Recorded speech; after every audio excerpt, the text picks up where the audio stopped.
कोणी सांगत नाही. पण म्हणजे सगळ्यांना असं वाटतं की प्रिटी रस्ते, सीनिक व्ह्यूज, खूप छान छान आर्किटेक्चर. डिप्रेशन हिट होतं, एकटेपणा जाणवतो. मला वाटलेलं सगळं नीट होईल.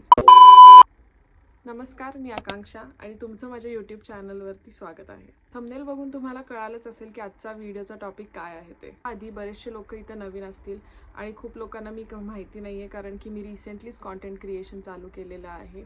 तर त्यांच्यासाठी सांगते की मी गेले 4 वर्ष जर्मनीमध्ये राहत आहे. मी एक फुल टाईम कॉर्पोरेट वर्कर आहे आणि मी रिसेंटली कॉन्टेंट क्रिएशन चालू केलं आहे. माझा नवरा जर्मनीमध्ये काम करतो, त्यामुळे लग्न झाल्यानंतर मला इथे शिफ्ट व्हावं लागलं. इनिशियली खूप छान छान वाटत होतं, खूप एक्साइटमेंट होती.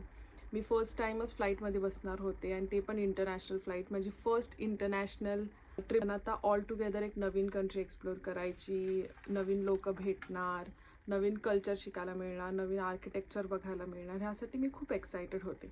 तर इनिशियली जर्मनीला यायच्या आधी मी खूप असे लोकांचे व्लॉग्स आणि व्हिडिओज यूट्यूबवर बघितले होते, जे इंडियन्स किंवा जे एक्सपॅट्स ऑलरेडी जर्मनीमध्ये राहतात आणि त्यांची लाईफ कशी आहे, just to get like basic idea की ओव्हरऑल लोक कसं डील करतात वगैरे वगैरे. पण सोशल मीडियावरती लोकांनी जेवढं फॅन्टसाईज करून लाईफ टाकलेली आहे ना, तेवढी हॅपनिंग लाईफ इथे नाही. इथे आल्यावरती मला कळालं की ज्या गोष्टी आपल्याला सोशल मीडियावरती दिसतात त्या सगळ्याच खऱ्या नसतात. आणि इथे आल्यावर काही गोष्टी पाहून मला असं वाटलं की ह्या गोष्टी मला आधी का माहिती नव्हत्या. I had no idea. आणि ते तुमच्यासोबत घडू नये म्हणून मी आज हा व्हिडिओ बनवते. व्हिडिओ नक्की पूर्ण बघा. तर पहिली गोष्ट, वेटिंग टाईम इन जर्मनी. इथे येण्याआधी मी ऐकलं होतं की जर्मनीमध्ये लोक खूप एफिशियंट आहेत, खूप फास्ट आहेत, इथे कामं पण खूप पटापटा होतात. पण नो, इथे तुम्हाला काही पण काम करायचं असेल तर पहिली गोष्ट म्हणजे तुम्हाला हर गोष्टीसाठी इथे अपॉइंटमेंट घ्यावी लागते. जसे की तुम्हाला बँकचं अकाउंट ओपन करायचं असेल, तुम्हाला तुमचं सिटी रजिस्ट्रेशन करायचं असेल, ॲनमेल्डिंग करायचं असेल, किंवा साधं तुम्हाला डॉक्टरकडे जाऊन रजिस्टर करायचं असेल, ह्यासाठी पण तुम्हाला अपॉइंटमेंट घ्यावी लागते. कारण की इथे ह्या गोष्टी डिजिटली होत नाहीत. तर तुम्ही जर्मनीला जर येणार असाल तर मी तुम्हाला सजेस्ट करेन की तुमचं पहिलं काम, तुम्ही लँड झाल्या तुम्हाला हे करायचं आहे की तुम्हाला सिटी रजिस्ट्रेशनची अपॉइंटमेंट घ्यायची आहे.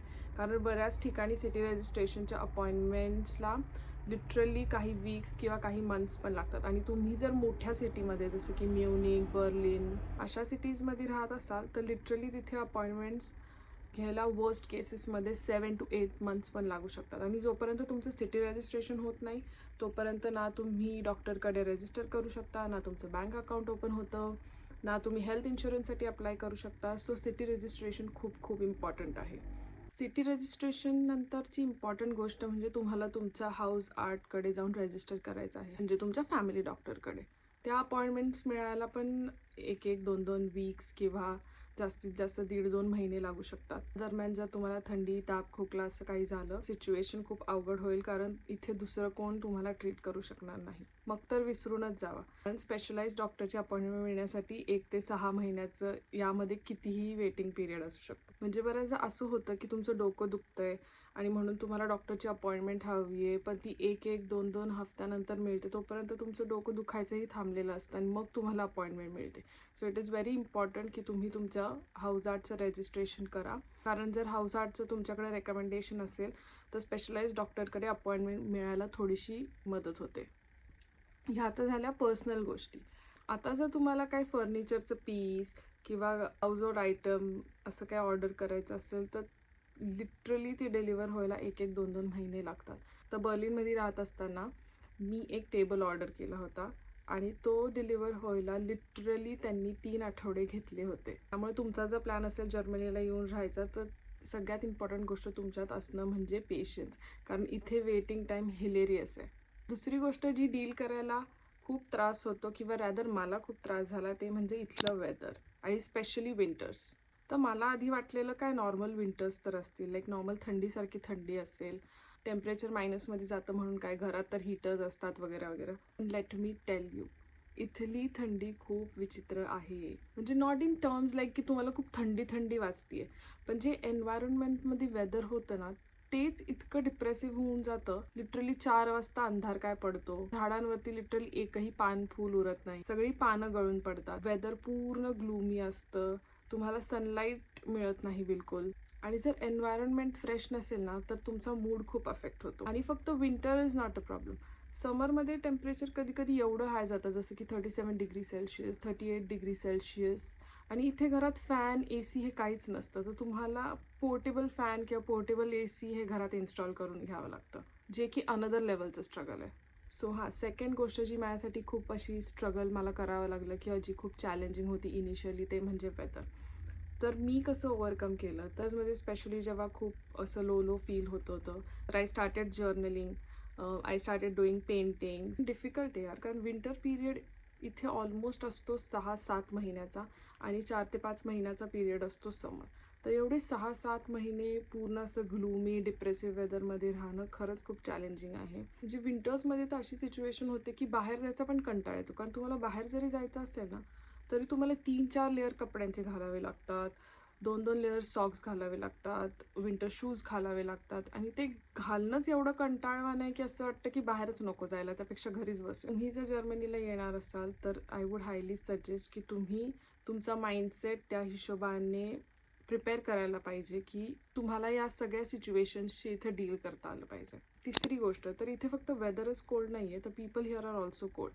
सो इथे लोक खूप असे रिझर्वड आहेत, जे खूप असे डिस्टंट आहेत इथे पीपल. लहानपणापासून मूवीजमध्ये असं खूप बघितलं होतं की वेस्टला खूप असं ग्लोरिफाय केलं जातं की किती आउट गोईंग पीपल आहेत, पार्टी पीपल आहेत, खूप फ्रेंडली पीपल आहेत. इथे लोक आपापल्या रुटीनमध्येच खूप व्यस्त असतात आणि त्यांना दुसऱ्यांसाठी टाईम नाही. इस्पेशली जर तुम्ही जर्मन नसाल किंवा तुम्हाला त्यांची भाषा येत नसेल तर तुम्हाला इथे कोणीही एंटरटेन करणार नाही. पण हां, एक्सेप्शन्स पण आहेत. आणि मी लोकांकडनं हे पण ऐकले की जर तुमचं कोणी जर्मन फ्रेंड झालं, तुमचं बॉन्डिंग स्ट्रॉंग असेल तर ते लाईफ लाँग टिकतात. सो हां, एक्सेप्शन्स पण आहेत. चौथी आणि खूप इम्पॉर्टंट गोष्ट म्हणजे language. So German language is a challenge. I wish की मी पर्सनली इंडियामध्ये असताना इकडे यायच्या आधी एखादा जर्मन कोर्स केला असता किंवा बेसिक लँग्वेज लेवल्स शिकायला पाहिजे होत्या. पण मी ते नाही केलं. त्यामुळे इथे आल्यानंतर मला डील करायला लोकांसोबत खूप डिफिकल्ट गेलं, कारण इथे लोक इंग्लिश बोलत नाहीत. कारण मी सांगितलं ना, इथे लोक खूप रिझर्वड आहेत आणि तुम्ही जर त्यांच्या भाषेत त्यांच्याशी नाही बोलले तर ते तुमच्याशी दुसऱ्या लँग्वेजमध्ये ओपन अपच होऊ शकत नाही. त्यामुळे जर तुम्ही जर्मन बोलत असाल तर वेल अँड गुड, बट जर तुम्हाला जर्मन येत नाही तर लोक तुमच्याशी इथे इंग्लिशमध्ये बोलणार नाहीत, कारण त्यांना ते कम्फर्टेबल नाही आहे. ते तेवढं इंग्लिशमध्ये ओपन अप होऊ शकत नाही जेवढं ते त्यांच्या नेटिव्ह लँग्वेजमध्ये ओपन होऊ शकतात. मी सजेस्ट करेन की जर इन नियर फ्युचर तुम्ही जर्मनीला यायचा तुमचा प्लॅन असेल तर at least basic levels of German language जे की A1 A2 आहे हे तरी तुम्ही इंडियातनं करून या आणि मग इथे आल्यावर तुम्ही तुमचं B1 B2 करू शकता, जे की कॉन्व्हर्सेशनल लेवल ऑफ जर्मन लँग्वेज आहे. आता मी पण बेसिक कॉन्व्हर्सेशन करू शकते. माझं A1 आणि A2 कम्प्लीट झालेलं आहे आणि मी आत्ता B1साठी एनरोल केलं आहे आणि माझे त्याचे क्लासेस चालू आहेत.